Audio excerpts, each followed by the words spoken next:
നമസ്കാരം. തെരഞ്ഞെടുപ്പ് തന്നെ വിഷയം. ഇന്ന് നമ്മൾ ശ്രദ്ധിച്ചിട്ടുണ്ട്, എല്ലാവർക്കും അറിയുകയും ചെയ്യാം. എങ്കിൽ പോലും ഒന്നുകിൽ കൂടെ ഒരു പ്രാവശ്യം കൂടി ഊന്നൽ കൊടുത്ത് പറയേണ്ട വിഷയമാണ് പാലാ അസംബ്ലിയുടെ വിഷയം. കേരളത്തിലെ നിയോജകമണ്ഡലങ്ങളിൽ പാലായ്ക്ക് ഒരു പ്രത്യേക പ്രാധാന്യമുണ്ട്. പാലാ സംഭാവന ചെയ്ത എത്രയും നേതാക്കന്മാരെ സംസ്ഥാന തലത്തിലും കുറച്ചൊക്കെ ദേശീയ തലത്തിലും മറ്റേതെങ്കിലും ജില്ലയോ നിയോജക മണ്ഡലമോ സംഭാവന ചെയ്തിട്ടുണ്ടോ എന്ന് സംശയം. ആർ.വി. തോമസ് മുതൽ ചെറിയാങ്കാപ്പൻ മുതൽ കെ.എം. ചാണ്ടി മുതൽ എം.എം. ജേക്കബും കെ.എം. മാണിയും പി.സി. തോമസും വരെ എത്തി നിൽക്കുന്ന, പി.സി. ജോർജും വരെ എത്തി നിൽക്കുന്ന ഒരു നേതൃസഞ്ചയം പാലാ കേരള രാഷ്ട്രീയത്തിന് സംഭാവന ചെയ്തതാണ്. ഈ സംഭാവനയിൽ ഏറ്റവും അവസാനത്തെ കണ്ണി എന്ന് വേണമെങ്കിൽ നമുക്ക് കെ.എം. മാണിയെ വിളിക്കാം. സംസ്ഥാന തലത്തിൽ രാഷ്ട്രീയ രംഗത്ത് സ്വാധീനം ഉണ്ടാക്കിയ നേതാവ് എന്നുള്ള നിലയിലാണ് കെ.എം. മാണിയുടെ പേര് പറയുന്നത്. പിന്നീട് കേരള കോൺഗ്രസിലേക്ക് വന്ന മാണി സി കാപ്പനായാലും പി.സി. ജോർജ് ആയാലും ഷോൺ ജോർജ് ആയാലും സംസ്ഥാന തലത്തിൽ ജോസ് കെ മാണി ആയാലും സംസ്ഥാന തലത്തിൽ അങ്ങനെ കാര്യമായ സ്വാധീനം ചെലുത്തിയിട്ടില്ല. കേരള കോൺഗ്രസിൻ്റെ ലെഗസി, പാരമ്പര്യവും പിന്തുടർച്ചയും കൈപ്പറ്റുവാൻ ഒത്തിരി ആൾക്കാർ ശ്രമിക്കുന്നുണ്ടെങ്കിൽ പോലും കേരള കോൺഗ്രസ് ഒരുപക്ഷെ എന്നോട് ചോദിച്ചു കഴിഞ്ഞാൽ കേരള കോൺഗ്രസ് അർഹിക്കുന്നതിൽ കൂടുതൽ ശക്തിയുണ്ട് എന്ന് നമ്മളെ വിശ്വസിപ്പിക്കുകയും കോൺഗ്രസിൻ്റെയും ഇടതുപക്ഷത്തെയും ചില നേതാക്കൾ ആ വിശ്വാസത്തെ അവരുടെ താല്പര്യങ്ങൾക്ക് വേണ്ടി ഉപയോഗിക്കുകയും ചെയ്തു. അപ്പോൾ അതിന് രണ്ട് ഉദാഹരണങ്ങൾ പറയാം. ഇപ്പോൾ വാസവന് ആവശ്യമുണ്ട്, കേരള കോൺഗ്രസ് മാണി ഗ്രൂപ്പിൻ്റെ പിന്തുണ ആവശ്യമുണ്ട്. അതിരമ്പുഴ, മാന്നാനം അങ്ങനെയുള്ള വാസവൻ്റെ ഏറ്റുമാനൂർ നിയമമണ്ഡലത്തിലെ ചില ഭാഗങ്ങളിലെ വോട്ടുകൾ തനിക്ക് അനുകൂലമായി കിട്ടാൻ ജോസ് കെ മാണിയുടെയും കേരള കോൺഗ്രസ് മാണി ഗ്രൂപ്പിൻ്റെയും സഹായം ആവശ്യമുണ്ട്. കേരള കോൺഗ്രസ് ജോസഫ് ഗ്രൂപ്പിന് കോട്ടയം ജില്ലയിൽ അങ്ങനെ സ്വാധീനമുണ്ട് എന്ന് പറയാൻ പറ്റുന്ന ഒരു നിയോജകമണ്ഡലം കടുത്തിരുത്തി മാത്രമാണ്. അത് മോൻസ് ജോസഫിൻ്റെ പ്രത്യേകത കൊണ്ടാണ്. ഇവിടെ പാലായെക്കുറിച്ച് ഇപ്പോൾ നമ്മൾ പറയാനുള്ള കാരണം, പാലാ ഒരു നിർണായക സംഭാവന, വളരെ നിർണായകമായൊരു സംഭാവന ചിലപ്പോൾ കേരള രാഷ്ട്രീയത്തിൽ ചെയ്തു എന്ന് വരും. ശിഥിലമായ കേരള കോൺഗ്രസിലെ ഒരു വിഭാഗത്തിൻ്റെ പൂർണ്ണമായ തകർച്ച ഈ തെരഞ്ഞെടുപ്പ് സാക്ഷിയാകാം. ഞാൻ ഉദ്ദേശിച്ചത് മറ്റൊന്നുമല്ല, ഞാൻ പറയുന്നത് പാലായിലെ കേരള കോൺഗ്രസ് ജോസ് കെ മാണി വിഭാഗത്തെക്കുറിച്ചാണ്. ജോസ് കെ മാണി വിഭാഗത്തിൽ ഇത്തവണ എത്ര സീറ്റ് കിട്ടും എന്ന് നമുക്ക് പറയാൻ പറ്റില്ല. പക്ഷേ ഒന്നുണ്ട്, 2021 തെരഞ്ഞെടുപ്പിൽ UDF-ൽ നിന്നും ഇടതുപക്ഷ മുന്നണിയിലേക്ക് വന്ന ജോസ് കെ മാണിക്കും കൂട്ടർക്കും അപ്രതീക്ഷിതമായി റാന്നി വരെ അവർക്ക് ജയിക്കാൻ സാധിച്ചു. കാഞ്ഞിരപ്പള്ളി, റാന്നി, ചങ്ങനാശ്ശേരി തുടങ്ങിയ സീറ്റുകൾ അവർക്ക് ജയിച്ച് കയറുവാൻ പറ്റി. ഇടുക്കി.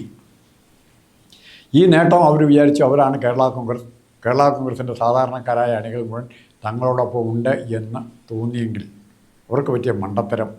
വളരെ കേരള കോൺഗ്രസിൽ ഇനി അവശേഷിക്കുന്നത് വളരെ തുച്ഛമായ കുറേ നേതാക്കന്മാരെ ആശ്രയിച്ച് അവിടെയും ഇവിടെയുള്ള അണികൾ മാത്രമാണ്. ഒരു പാർട്ടി എന്ന് പറയത്തക്ക രീതിയിലുള്ള കെട്ടുറപ്പ് അത് കൈമോശം വന്നുപോയി. കാരണം കേരള കോൺഗ്രസിലെ ശക്തന്മാർ ബാലകൃഷ്ണപിള്ള, ഇ. ജോൺ ജേക്കബ് തുടങ്ങിയവരെല്ലാം ഓരോ വഴിക്കും. അവരെ എല്ലാം കൂടെ യോജിപ്പിക്കുന്നൊരു ശക്തനായ നേതാവ് ഉണ്ടായിരുന്നെങ്കിൽ ഉറപ്പായിട്ട്, പി ടി ചാക്കോയെ പോലെ അല്ലെങ്കിൽ അവരെല്ലാം ബഹുമാനിക്കുന്ന കെ.എം. ജോർജിനെ പോലെ ഒരു നേതാവ് ഉണ്ടായിരുന്നെങ്കിൽ കേരള കോൺഗ്രസിൻ്റെ സ്ഥിതി ഇന്നാകുമായിരുന്നില്ല. മധ്യ തിരുവിതാംകൂറിലെ ഏറ്റവും വലിയ കക്ഷിയായിട്ട് അവർക്ക് ഇന്നും തുടരാമായിരുന്നു. പക്ഷേ ആ അവസ്ഥ സ്വന്തം ബാലകൃഷ്ണപിള്ളയ്ക്ക് മന്ത്രിയാകണം, കെ.എം. മാണിക്ക് മന്ത്രിയാകണം, ഇങ്ങനെയുള്ള താല്പര്യങ്ങളുടെ പിന്നാലെ പോയി കേരള കോൺഗ്രസിൻ്റെ ശക്തി യഥാർത്ഥത്തിൽ നശിപ്പിക്കുകയാണ് ഇത്. അതിൻ്റെ പൂർണ്ണതയിൽ ഇപ്പോൾ എത്തുകയാണ്. ജോസഫ് ഗ്രൂപ്പ് മാത്രം UDF-ൽ നിൽക്കുന്നത് കൊണ്ട് മാത്രം, അത് ജോസഫ് ഗ്രൂപ്പ് മറക്കാതിരുന്നാൽ അല്ല, UDF-ൽ നിൽക്കുന്നതുകൊണ്ട് മാത്രം ഏതാനും സീറ്റുകൾ ജോസഫ് ഗ്രൂപ്പിന് ജയിച്ചേക്കാം. ആ ഒരു ഇത് കേരള കോൺഗ്രസിൻ്റെ ജയമായിട്ട് കരുതരുത്.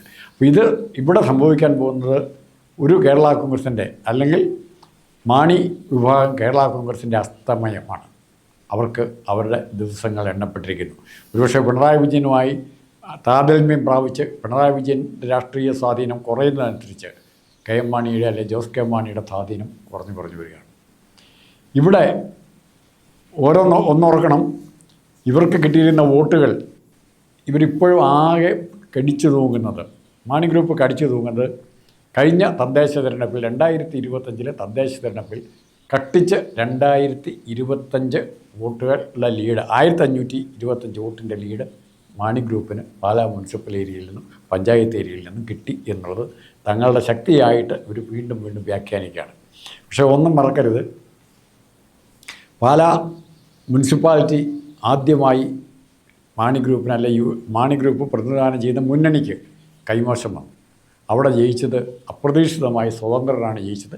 കോൺഗ്രസിൻ്റെ പിന്തുണയുണ്ടായിരുന്നു. പുളിക്കക്കണ്ടം എന്ന് പറഞ്ഞൊരു ഫാമിലിയിലെ ചേട്ടനും അനിയനും അതിൽ ചേട്ടൻ്റെ മകളുമാണ് അവിടെ ജയിക്കുകയും ആ മകൾ അവിടെ മുനിസിപ്പൽ ചെയർമാനാവുകയും ചെയ്തു. പിന്നെ ഈ കുടുംബ പാരമ്പര്യം പറഞ്ഞ് അല്ലെങ്കിൽ കുടുംബ പശ്ചാത്തലങ്ങൾ പറഞ്ഞ് അങ്ങോട്ടും ഇങ്ങോട്ടും പറയാൻ പറ്റാത്ത രീതിയിൽ എല്ലാവരുടെയും കുടുംബ പശ്ചാത്തലം, ഇപ്പം അവസാനം ഈ കുടുംബ പശ്ചാത്തലത്തിൽ കയറിപ്പറ്റിയ ബിനു പുളിക്കക്കണ്ടൻ്റെ കുടുംബ പശ്ചാത്തലം വരെ 2-3 സീറ്റുകൾ വാർഡിലോ പഞ്ചായത്തോ ജയിപ്പിക്കാൻ മാത്രം ശക്തമായ ഒരു കുടുംബ പശ്ചാത്തലം ഉണ്ടായിരിക്കുന്നു, അല്ല സാമൂഹിക പശ്ചാത്തലം ഉണ്ടായിരിക്കുന്നു, സമൂഹത്തെ സ്വാധീനിക്കാൻ പറ്റുന്നു. അപ്പോൾ ജോസ് കെ മാണിക്ക് ആ സ്വാധീനം ആദ്യഘട്ടത്തിൽ ഉണ്ടായിരുന്നെങ്കിൽ പതുക്കെ പതുക്കെ കുറഞ്ഞുപോയി. അതുകൊണ്ടാണ് കെ എം മാണി ജീവിച്ചിരുന്നപ്പോൾ പോലും പി സി തോമസിനോട് പാർലമെൻറ്റിൽ മത്സരിക്കുമ്പോൾ, P C Thomas K M Mani ആരുടെ മകനല്ല, കേരള കോൺഗ്രസിൻ്റെ നേതാവ് മാത്രമാണ്. പക്ഷേ പി ടി ചാക്കോയുടെ മകൻ ആയ പി സി തോമസിനോട് മൂവാറ്റുപുഴ പാർലമെൻറ്റിലേക്ക് മത്സരിക്കുമ്പോൾ അത് മത്സരിക്കുന്നത് ബി ജെ പിയുടെ പിന്തുണയോടെയാണ് മത്സരിക്കുന്നത്. വർഗീയ കക്ഷിയല്ലേ, ഹൈന്ദവ വർഗീയതയുടെ പ്രതീകം എന്നൊക്കെ പറഞ്ഞ് കുറ്റപ്പെടുത്തുന്ന ബി ജെ പിയുടെ പിന്തുണയോട് മത്സരിച്ചിട്ട് പോലും പി സി തോമസിന് ഇദ്ദേഹത്തെ തോൽപ്പിക്കാൻ, ജോസ് കെ മാണിയെ തോൽപ്പിക്കാൻ സാധിച്ചു. അത് ചൂണ്ടിക്കാണിക്കുന്ന ചില കാര്യങ്ങളുണ്ട്. കേരള കോൺഗ്രസ് എന്ന് പറയുന്ന ആ കൺസെപ്റ്റ് അതൊരു മിത്ത് ആയിക്കൊണ്ടിരിക്കുകയാണ്. ഓരോ ദിവസം ചിലറും അതിനെ വളർത്തിയെടുക്കാനുള്ള യാതൊരു സംവിധാനം ഉണ്ടാവില്ല. യാതൊരു വൈകാരികമായും സാംസ്കാരികമായും സാമൂഹികമായും യാതൊരു ബന്ധവുമില്ലാത്ത ഇടതുപക്ഷത്തോട് കൂടിച്ചേർന്നുകൊണ്ട് മത്സരിച്ച് ജയിക്കാനാണ് നോക്കുന്നത്. ഇത്തവണത്തെ ഇലക്ഷൻ അവിടെ നടക്കുന്ന മത്സരം അതുകൊണ്ട് വളരെ ശ്രദ്ധേയമാണ്. ഒരു ഭാഗത്ത് ജോസ് കെ മാണി നിർബന്ധിതനായി മത്സരിക്കാൻ വിസമ്മതിച്ചുകൊണ്ടാണ് മത്സരിക്കുന്നത്. റോഷി അഗസ്റ്റിൻ്റെ കൗശലപൂർവമായ നീക്കങ്ങൾക്ക് മുമ്പിൽ ജോസ് കെ മാണിക്ക് അടിയറവ് പറയേണ്ടി വന്നു. അവിടെ മത്സരിക്കുകയാണ്. എതിർക്കുന്ന ഒരാൾ പഴയ ചെറിയാൻ കാപ്പൻ്റെ മകൻ, അല്ലെങ്കിൽ വോളിബോൾ പ്ലെയർ, വോളിബോളിൻ്റെ ഈറ്റില്യമാണ്, വോളിബോൾ താരം കൂടിയായ മാണി സി കാപ്പനാണ്. മറ്റൊന്ന് പി സി ജോർജിൻ്റെ മകൻ ഷോൺ ജോർജാണ്. എന്നും റിബൽ, എല്ലാ കാലത്തും റിബൽ, ഏത് കക്ഷിയിൽ നിന്നും റിബൽ വേഷം കെട്ടാൻ, ഉള്ള സത്യങ്ങൾ കണ്ട സത്യങ്ങൾ പിടിച്ചു പറയാൻ മടിയില്ലാത്ത പി സി ജോർജിൻ്റെ മകൻ ഷോൺ ജോർജാണ് മത്സരിക്കുന്നത്. ഇവിടെ മത്സരം ഏത് രീതിയിലേക്ക് പോകുമെന്ന് ചോദിച്ചാൽ ഉറപ്പായിട്ടും ഷോൺ ജോർജിലേക്ക് കുറേ വോട്ടുകൾ എന്തു വന്നാലും പോകും. ആ വോട്ടുകൾ നഷ്ടമുണ്ടാക്കുന്നത് യു ഡി എഫിനല്ല, എൽ ഡി എഫിനാണ് നഷ്ടമുണ്ടാക്കുന്നത്. കാരണം കഴിഞ്ഞ കാലങ്ങളിൽ ജോസ് കെ മാണി അല്ലെങ്കിൽ കേരള കോൺഗ്രസിൻ്റെ കെ എം മാണി അവിടുത്തെ സവർണ ഹിന്ദു നായർ സമുദായവുമായി ഉണ്ടായിരുന്ന ബന്ധങ്ങൾ മുഴുവൻ ഇന്നില്ലാതായിരിക്കുന്നു. ആ നഷ്ടവും കൂടി ആര് സഹിക്കണം? കുറേ വോട്ട് ഷോൺ ജോർജിലേക്കും പോകും, കുറേ യു ഡി എഫിലേക്കും പോകും. അങ്ങനെ വരുമ്പോൾ അവിടെ മാണി സി കാപ്പൻ വീണ്ടും സജീവമായി വിജയിക്കുകയാണ്. പാലായിലെ തോൽവി പിന്നെ ജയിക്കാൻ മാണി ഗ്രൂപ്പിന് ഏതെങ്കിലും സീറ്റുണ്ടോ എന്നൊന്ന് അന്വേഷിക്കണം. കാഞ്ഞിരപ്പള്ളി പോലും ആടുന്നു എന്നാണ് കേൾക്കുന്നത്. അങ്ങനെയെങ്കിൽ ശരിക്കും ഒരു സീറ്റ് പോലും ഇല്ലാത്ത ഇടുക്കിയിൽ റോഷി അഗസ്റ്റിനോട് തോറ്റാൽ ഒരു സീറ്റ് പോലും ഇല്ലാത്ത അവസ്ഥയിലേക്ക് കെ എം മാണി മാറും. കേരള കോൺഗ്രസിൻ്റെ അന്ത്യവുമായിരിക്കും അത്.